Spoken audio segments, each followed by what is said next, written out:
first castle at Kenilworth was built in the 1120s by Geoffrey de Clinton, Chamberlain and Treasurer to King Henry I of England. By the 1170s, the castle's importance had seen it move into royal control, and in 1266 it withstood the longest medieval siege and shortly after the first Arthurian Round Table tournament of its kind in England. Yet this would not be the last big occasion to take place at Kenilworth, when in the 16th century Robert Dudley, the first Earl of Leicester, entertained Queen Elizabeth I in lavish style.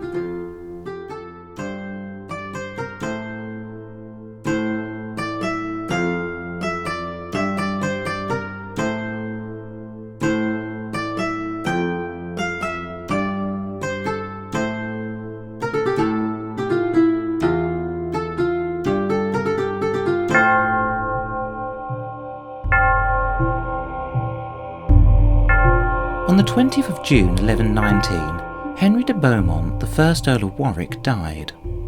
De Beaumont had been seminal in promoting King Henry I to the English throne, following the division amongst the English barons on who should succeed King William II, who had died some 19 years earlier. When de Beaumont died, he was succeeded by his son and heir, Roger de Beaumont, the second Earl of Warwick. However, unlike his father, who the king had held in high regard, Henry was concerned by the increasing power, influence and above all loyalty of Roger. And to be sure of the lords' and barons' fealty to himself, King Henry promoted men of his own choosing to high office. And in the case of Geoffrey, Henry elevated him first to treasurer in 1120 and then to the Sheriff of Warwickshire in 1121. When Roger de Beaumont's cousin, Walerian de Beaumont, the first Earl of Worcester, rebelled against King Henry in 1122, the king suspected that Roger, although not identifiably involved in the rebellion, had supported Walerian's actions. So showing prudence, King Henry ensured that some of the lands held by Roger in Warwickshire should be passed over to Geoffrey de Clinton. Naturally, Roger was less than pleased at losing some of his land, and therefore the revenues received from it. But rather than challenge the king, Roger begrudgingly complied. Now with friends and enemies in high places, Geoffrey set about building a castle at Kenilworth, only 7 kilometres to the north of Roger's at Warwick. Initially constructed as a motte with wooden buildings, the site was soon upgraded to include a stone keep. And although Geoffrey had acquired some measure of wealth from his appointments, it would not have been enough at this stage to allow him to fund a stone-built castle. The money for the construction, therefore, came directly from King Henry, an indication of Henry's trust in Geoffrey and his continual suspicion of Roger. However, in the year 1130, Geoffrey de Clinton's favour with King Henry wavered when Geoffrey was accused of treason.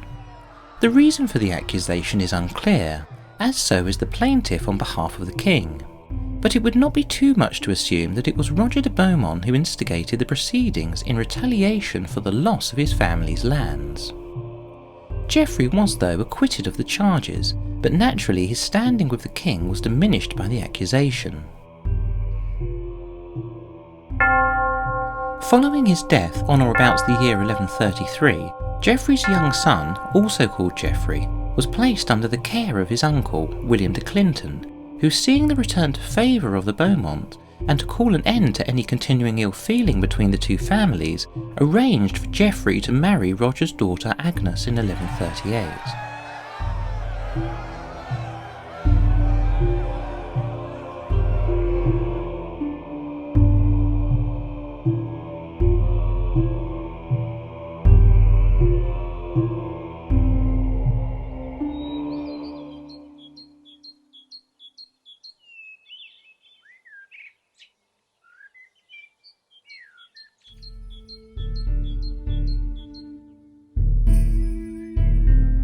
By the time Geoffrey died in the mid-1170s, Kenilworth had become strategically important and was taken under the control of the Crown.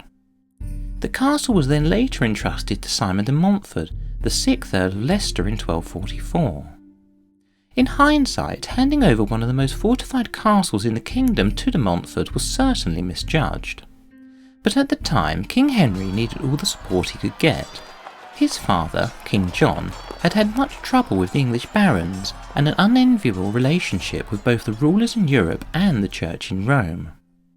De Montfort, though, had married King Henry III's sister, Eleanor of England, in 1238, and like his own father, Simon de Montfort V, Earl of Leicester, was known for his religious piety and fervent commitment to eliminating religious dissent.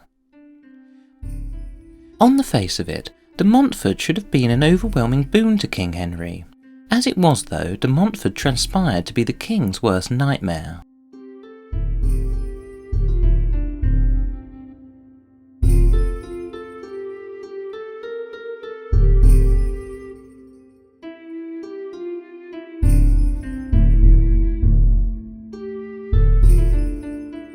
As with King Henry's father, King John, the barons were dissatisfied with their Majesty's governance, and led by de Montfort, the tensions between the crown and the barons turned into civil war. And although de Montfort was killed at the Battle of Evesham on the 4th of August 1265, and de Montfort's son, also called Simon, swore to surrender Kenilworth Castle to the king, the forces loyal to de Montfort the deceased remained resolute in opposing the king. And so from the 25th of June 1266, the forces of King Henry III besieged Kenilworth Castle.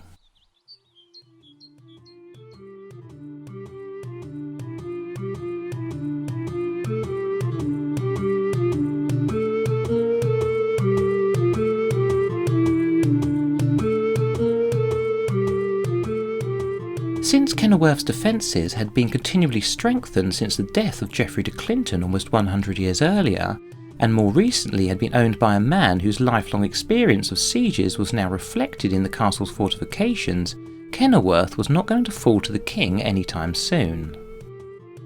Indeed, the siege of Kenilworth was the longest to take place in England, lasting for 6 months before the defenders finally surrendered. The forces of the Crown were, though, not very successful in taking the castle by ranged nor by direct assault. Initially, Henry's men used trebuchets in an attempt to breach the walls. However, de Montfort, before his death, had equipped Kenilworth with siege pieces that outranged the besiegers. But not to be deterred, King Henry sent for larger trebuchets to match those inside Kenilworth.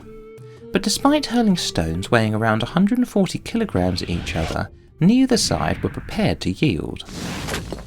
And since the castle at that time was surrounded by water, known in this instance as a mere, undermining the castle was an impossibility.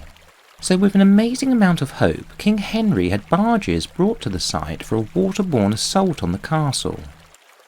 Fortunately for the besiegers, this plan was aborted before anybody got seriously hurt, and it was then proposed by the papal legate, Otto Buono de Fieschi, later Pope Adrian V, that perhaps negotiated settlement would be the best course of action. The settlement came in the form of the Dictum of Kenilworth, issued on the 31st of October 1266.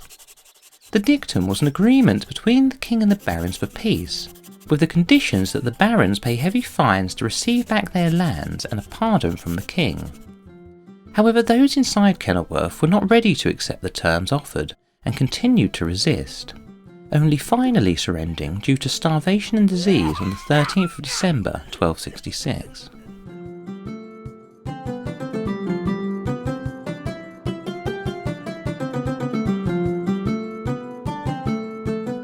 Now with the castle back under royal control, King Henry passed Kenilworth to his youngest son Edward Crouchback, the Earl of Leicester and Earl of Lancaster. With the death of King Henry in 1272, the crown had passed to his son Edward I of England, whose relationship with the barons was certainly more cordial. So much so that in the year 1279, Edward Crouchback, along with Roger Mortimer, the first Baron Mortimer of Wigmore, held a grand tournament at Kenilworth. The grand tournament, known as a Round Table, was a gathering of knights where, by means of imitating the court of the legendary King Arthur, the participants jousted, put on martial displays and generally competed with each other for sport. And whilst previously having been popular in Europe, this was the first occasion where a round table tournament was held in England. The occasion on which the tournament was held was instigated by Roger Mortimer, whose 3 sons had recently been knighted. In addition to this, Roger himself, aged 48, was retiring and the tournament acted as his farewell to arms.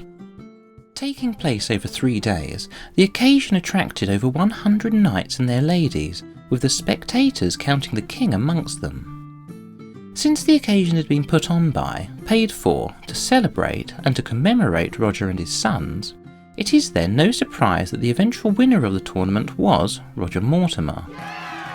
His prize as champion was though not to be dismissed. As victor, Roger was awarded as a trophy a golden lion, an allusion to the Arthurian legend of Yvain, the Knight of the Lion.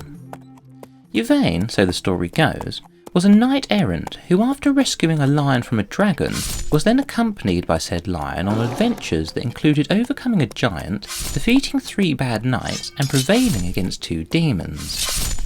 How Yvain relates to Roger is frankly tenuous, but since everyone in attendance at Kenilworth was playing at being King Arthur and the Knights of Camelot, then c'est la vie.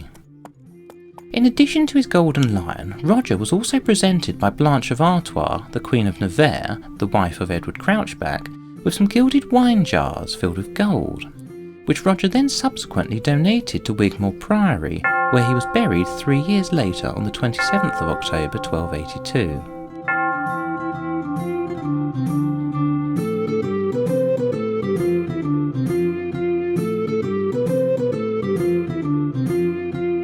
Moving forward some 300 years to the 16th century, and Kenilworth had passed to Robert Dudley, the first Earl of Leicester.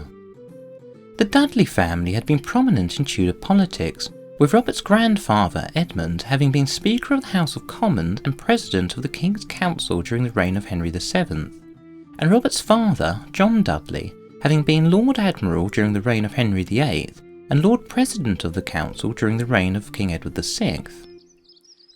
Yet despite both Robert's grandfather and father having ended their lives by being executed by the state, Robert nevertheless remained with the royal household, becoming close to Queen Elizabeth I. As with monarchs before her, Elizabeth often went on progresses around her realm. In her 44-year reign she made 23 progresses, of which 4 included stops at Kenilworth Castle. Elizabeth's last visit to the home of Robert Dudley in 1575 was the longest stop on any of her progresses, lasting 19 days from the 9th to the 27th of July.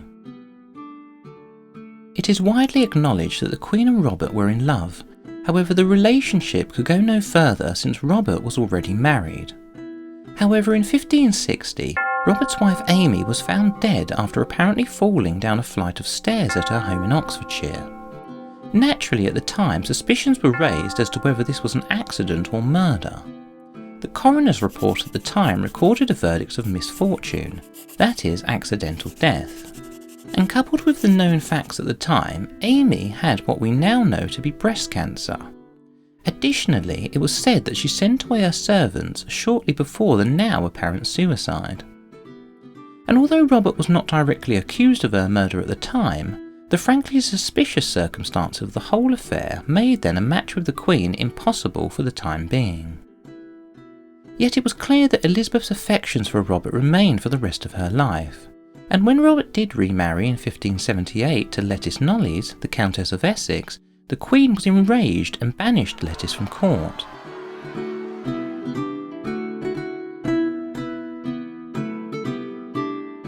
But in spite of all this, Elizabeth remained in love with Robert. And when Robert lay dying on his deathbed on the 29th of August 1588 at the age of 56, he wrote his last letter to Elizabeth. And although the contents are by no means salacious, they do clearly reflect the continuing affection Dudley had for the Queen. And for Her Majesty's part, she wrote on it his last letter, and kept it in a box by her bedside, where it stayed until her death 15 years later in 1603.